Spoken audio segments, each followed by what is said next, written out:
Você deve saber muita coisa sobre crime organizado. Mas você sabe como a primeira facção foi criada? Qual o viés dela? Por que ela foi criada? A primeira facção criminosa que existiu foi a Falange Vermelha. Foi na Ilha Grande. Lá para a década ali da época da ditadura, onde ficavam os presos políticos, os subversivos, e os presos que tinham uma tarja vermelha. E esses presos que tinham uma tarja vermelha, eles eram automaticamente perigosos. E dali, os caras criaram um grupo, né, com um viés. Sei que hoje é totalmente diferente, porque a sociedade evolui, o ser humano evolui, e a vida, aquela meta que os caras tinham de mente já não é como hoje, né? Mas os caras vieram com aquela pegada de, tipo assim, de Robin Hood, né? Como todo mundo fala no filme, né? Tirar dos ricos para dar para os pobres. Mas só que eles vieram para trazer uma ajuda que o Estado nunca trouxe. Para entrar num espaço ausente. Porque desde quando a escravidão acabou, que aconteceu a Guerra do Paraguai, existiu uma coisa chamada, que quase ninguém sabe. A primeira favela, gente, ela não é no Rio de Janeiro, não. Ela é lá em Canudos. Antônio Conselheiro era um cara que prosperava, assim a história me mostra, prosperava bastante, só que ele tinha que pagar indulgências para padres, para coroa, né? E ele não quis pagar. E a população de Canudos era 22 mil. O exército foi lá, tomou pau. O que eles fizeram? Pegaram, né, todos aqueles remanescentes da guerra, ex-escravizados, indígenas, sem lugar para morar, sem nada, e falou: ó, queremos que vocês vão lá matar aqueles desordeiros lá em Canudos, e se vocês conseguirem, vamos tomar uma providência de dar uma moradia, porque até hoje é o sonho do brasileiro ter sua casa própria. Os caras foram lá e fizeram uma chacina. Matou Canudos inteira. E por que favela? Favela é uma planta espinhosa, que vem da família das euforbiáceas e tal. Eu não quero entrar em biologia, nem ciência. E dali, eles voltaram com aquele, tipo assim, dever cumprido. Matamos os rebeldes que queriam se rebelar contra a República, né? Ou o Império, enfim. Naquela época já não tinha mais Império. Era mais já era a parte ali de Marechal Deodoro da Fonte. Não é que não tinha Império, ainda não tinha Império. Então é isso. Então tô certo. E eles voltaram, portanto, que a Cruz de Canudos, ela se encontra, né, nesse morro que eu vou falar. E nisso, a galera foi pro alto do morro. E toda vez eles iam no Palácio Duque de Caxias. E os caras lá do exército falavam: vamos tomar providência, vamos tomar providência, vamos tomar providência, vamos tomar providência. E aí nessa brincadeira toda, nesse desenrolar, as coisas foram andando e nada, e os caras lá numa condição sub-humana. Porque isso não é uma culpa minha, já é uma coisa que vem lá de trás. Desde quando os portugueses entraram aqui. O que eles fizeram? Eles dividiram, que é o que eles fazem maravilhosamente, é isso, dividir para separar. Porque eles sabem que todos nós juntos somos potência, a gente acaba com o país, porque é a gente que manda, não é política, não é ninguém. Nós, o povo, né? E eles fizeram o quê? Botaram os tupis e os guaranis para sair na porrada, né? E dali foram só enfraquecendo. E aí tomaram o nosso país de assalto. E aí, quando os pretos, os indígenas, tinham oportunidade de ter vida, não. Eles mandaram os imigrantes para cá. Estou um pouco contextualizando para você entender o gênesis, sim, né, de tudo. Eu entendo tudo. Né? Eu sei, mas às vezes o povo quer entender a contextualização do que nós vivemos até hoje, desde o começo do século XX até para cá. E aí eles dividiram, dominaram, aí os imigrantes que vieram para cá tiveram benefícios de terra, aquilo tudo. Mas também, se eu for entrar, eu posso entrar também no outro argumento, que foi no caso do nosso amigo Luiz Gama, que tentou brigar pelas terras infrutíferas. E aí a princesa Isabel, safada, sem vergonha, gente, que vocês estudam na escola é mó mentira. Os portugueses, tudo safado. Tomaram o país de assalto. Já começou por aí. Dom João VI, quando vem pra cá, já veio no 7-1, porque ele deu uma volta no Napoleão Bonaparte. Mas o tempo estourou. Vocês querem que a gente tenha... Pra mim tá de boa. Vamos continuar. Então vamos fazer o seguinte. Tô tomando uma aula de história aqui. É porque a gente tem outro formato aí que cada um tem uma hora e aí vocês gastam como você quiser. Então coloca esse esquema aí. Dá pra colocar? Dá pra substituir? Já que você interrompeu, eu acho que ele pode... Não. Deixa eu terminar de falar. Espera só um pouquinho. Por favor. Consegue? Vamos colocar cronológico. corrido, põe corrido. Põe corrido. É pronto. aquele esquema lá. Sim. Tem os dois e cada um vai falando. aí eu e dou- vai... Fica bem à vontade, Aí eu eu acho que vou dar- tá bom assim. O que você acha? É o regressivo, Pra mim tá estoque de tempo. maravilhoso. Tá bom.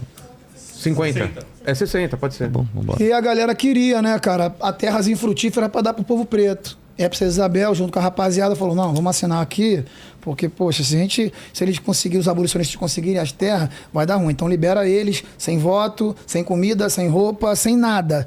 E aí os caras saem, aí entra na Guerra do Paraguai, vai até Canudos, e aí até se torna Morro da Providência, depois se torna Morro da Formiga, Morro do Paulo de Caeiro, Morro do Livramento, Morro da Favela, até se tornar Morro da Formiga. E hoje, a gente se encontra num país de 215 milhões, com 15 milhões morando na favela, e com uma população pobre, né? Nós somos 97,7% de pobre contra 0,3% de rico, né? Então, assim, eu acredito... A conta saiu errada, mas tudo bem. Não, então, Vai. se tiver o dado aí, gente... Não, é 97, se você tá falando de 97% pobre, sobram 3% de ricos. Mas tudo bem, vamos lá. Mas Uma precisão só, vamos mas é a pirâmide, né, do iluminismo, né, que foi criada lá na França, lá aquela pirâmide bonitinha, né, que é os burgueses, o clero, o militar para meter a porrada na gente, os emergentes e nós que segura a base. Então, assim, desde esse início, cara, as culturas, elas foram sempre perseguidas, desde a capoeira. Por quê? O governo sempre tinha medo de, quando via negros, pessoas periféricas junto, de ser revolução. E as pessoas nunca queriam revolução, as pessoas só queriam fazer seu trabalho, queriam fazer sua música. Então, assim, a gente vai passando o século e não muda, porque o samba sofreu a mesma coisa, sabe? Foi o lance da vadiagem, né? Aí entra a tia Ciata, que o samba ele só resistiu porque ela curou uma doença que o presidente Venceslau Braz tinha na perna. E aí o presidente falou: o que você quer em troca? Ela falou: quero que ninguém deixe atrapalhar meu samba. Eu quero que bote 2 seguranças seu para ninguém lá atrapalhar a gente. Aí daí surgiu, né, Santa Ciata, um beijo, mãe, te amo, né? E aí nós estamos até hoje sofrendo as mesmas coisas. Então, assim, o que eu queria te perguntar... Opa! Queria te Caramba! Não, porque... Cara, essa foi a melhor introdução de pergunta que eu já vi na minha vida. Não tô brincando, cara. Puta poxa, aula, vai lá. Não é aula não, pô, pelo amor de Deus. Porque você mesmo já falou que nós favelados, a favela não tem nada, é que a gente não sabe nada. E, tipo... Eu não falei isso, mas tudo bem, a gente vai chegar lá. Vai lá. Cara, assim, se você quiser, eu até mostro. Eu tenho tudo anotado, porque você é um cara que gosta de prova, né? Você Sim. gosta de prova, né? Porque, infelizmente, o Álvaro Borba foi debater contigo frente a frente, tomou no toba. Mas você, pelo jeito, está bem melhor. Não, eu não sou nem melhor nem pior, querido. bom, então. Eu sou apenas diferente. Aí agora, beleza. Qual relação, Boa. tá, real, Vamos lá. entre o artista da periferia e o crime organizado tem? E quem comprova isso? E se essa lei não resolve nada na favela, que política envolvendo a cultura periférica você... Muito boa pergunta, cara. Obrigado pela pergunta. Então, em primeiro lugar, eu queria deixar claro que eu sou fã de Antônio Conselheiro. Não só isso, eu sou fã dos bandeirantes brasileiros, eu sou fã do Zumbi dos Palmares. Eu acho que a gente deveria ter uma cultura, inclusive, que fortalecesse essas figuras, né, como grandes heróis nacionais. E aí, isso até me leva a uma questão que é um pouco mais direto ao ponto, tá, Mrs. Smith? Porque é o seguinte, eu vi que você tem todo esse conhecimento de história, achei bem bacana que você está estudando isso agora, é uma coisa bem legal. Eu queria saber se você tem alguma música em homenagem ao Antônio Conselheiro.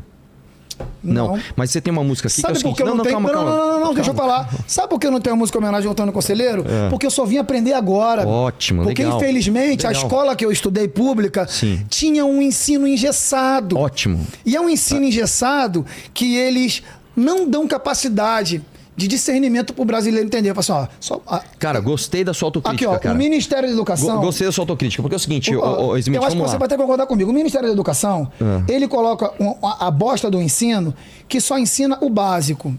É o contrário, básico. na verdade é o contrário. Não A gente ensina, porque assim, ó, por que a gente não coloca... Por que a gente não Smith, coloca... é o contrário. A gente tem um Ministério da Educação que regula demais a Mas educação você- e tem uma grade mas muito você é extensa. É o contra as contrário. escolas? Eu não sou contra as escolas, mas... Você é um cara liberalista. Deixa... Você é um cara contra as escolas. Calma, que você tá misturando uma série de conceitos. Vamos no Antônio Conselheiro, que eu gostei dessa parte? Vamos lá. Você falou muito bem do Antônio Conselheiro, eu amo Sim. a história do Antônio Conselheiro, eu acho que é uma história que a gente deveria fazer filmes, livros, poemas, Amém. músicas sobre ele. Você não tem uma música sobre ele, você aqui tá fazendo até uma autocrítica, porque até então você não o conhecia, ótimo. E aí você tem uma música que na verdade exalta um cara chamado FB e um cara chamado Mika, né? É o complexo da Penha, FB e o Mika. Calma aí, deixa eu que terminar, delícia. calma aí. Muito bom. Vermelhão na veia, não tem em alemão. A família CV já te falei, é nós que tá. Tem G3, FAP, SIG, cita uma série de armas, etc. Só pra deixar claro, você contou uma história muito bonita do Antônio Conselheiro. Ok. Talvez eu esteja cometendo uma imprecisão porque eu não conheço esses nomes como você. Mas FB não é o Fabiano Anastácio? Atanásio, desculpa. É ele? É ele, né? Sim, sim. Fabiano Atanásio, ele foi condenado a 225 anos Eu de já prisão. sei da história toda, que ele derrubou o calma. Eu já sei de tudo. Deixa eu molhar o bico eu aqui. Já sei de tudo. Você sabe, mas quem tá assistindo talvez não saiba. O MC Smith, que vem aqui falar que a cultura da favela é a coisa mais maravilhosa, que o funk é um movimento que não tem nada a ver com o crime organizado, ele tem uma música que enaltece um tal de FB. Vamos ver quem é o FB, vamos ver quem é a ficha do FB, né? Porque ele tá muito lindo aqui de terno, citando Antônio Conselheiro. O FB é um cara condenado a 225 anos de cadeia, responsável por derrubar um helicóptero da PM que matou 3 policiais durante uma invasão que ele comandou ao Morro dos Macacos, uma facção rival. O outro cara, que é o Mika, né, que é o Paulo Roberto de Souza Paz, ele basicamente foi responsável pelos pelos tribunais do crime até o ano de 2005. Ele, inclusive, foi o responsável pelo sequestro dos turistas chineses, que ficou bem famoso aqui no Brasil. Ele também estava no Morro dos Macacos, ele também foi morto na cadeia em 2020. Então, eu gostaria de saber, aí sim, qual a ligação do Antônio Conselheiro com esses criminosos? É a questão que o Antônio Conselheiro, eu tô falando de um fato histórico, de que o Estado usa sempre o seu povo para matar o seu próprio povo. E isso hoje não mudou nada. É polícia preto subindo na favela para matar traficante preto. Só que essa guerra, ela tá muito além de você, que não sabe o que é favela, e até de mim, que tive uma vivência. E agora eu vou te falar uma outra coisa. Na favela, existe 3 tipos de pessoa. Tá? 3 tipos de pessoa. O conivente, que você vai até querer falar, né? Que o convivente e o sobrevivente, que é aquele, meu irmão, que faz de tudo para poder, junto com o convivente, sair dali e ter uma vida melhor. Só uma dúvida, a tua música é pra quem? Oi? A tua música é pra qual dos 3? Não, a minha música não é. A minha música conta a história. Conta história. Ué, o cinema não mostra o Pablo Escobar, não mostra o El Chapo, as pessoas aí não falam do Lampião. A gente já eu vai chegar tô lá. ali mostrando a minha A história. tua música tem companheiro. influência nas pessoas ou não? Você acha que a minha música tem influência? Você acha que não? Então eu vou tenho te- certeza que sim. Você falou- Eu digo mais. Ei, você eu falou- acho que você Então- é mais influente. Eu vou te dizer uma coisa. Sim, fala. Eu acho que você é mais influente do que a esmagadora maioria dos políticos brasileiros. Na favela, você tá falando? Não. Mas é a aí. cultura. Ei, Vilela, mas é aí que tá. É por isso que vocês batem na gente, é por isso que vocês criam a Lei Anti-Oruan. Porque vocês têm não só você, como a sua costa do MBL, vocês estão com o telhado mais quebrado. Vocês não têm nada. Se chover, cai em cima de vocês.